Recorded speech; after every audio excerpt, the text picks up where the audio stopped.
Masih ada banyak bisnes di Malaysia belum bersedia untuk e-invoice dan jika anda tak bersedia, bisnes anda mungkin hadapi masalah untuk berurusan dengan pelanggan.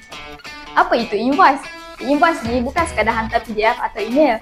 Ini sistem baru LHDN di mana setiap invoice perlu diluluskan secara real time sebelum sampai ke pelanggan.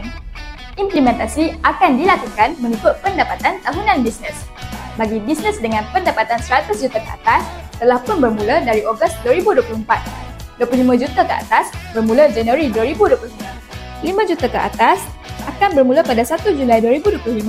1 juta ke atas akan bermula pada 1 Januari 2026 dan bisnes yang berpendapatan RM500,000 sehingga 1 juta akan bermula pada 1 Julai 2026. Bisnes kecil pun akan terkesan jika pelanggan atau supplier anda dah guna e-invoice, mereka akan minta anda untuk guna juga. Kalau tak, susah nak dapat bayaran. Untuk persediaan invoice, anda boleh lakukan 3 langkah mudah ini. Pertama, cek tarikh deadline untuk bisnes anda. Kedua, pilih sistem sama ada My Invoice LHDN atau software seperti Niagawan. Ketiga, mulakan training untuk staf kewangan anda. Bisnes yang bersedia awal akan dapat mengurus invoice dengan lebih cepat dan mengurangkan masalah audit. Jangan tunggu sampai last minute, dapatkan sistem yang boleh buat e-invoice sekarang. Bisnes anda dah ready untuk e-invoice? Hubungi kami untuk konsultasi percuma dengan sistem e-invoice kami.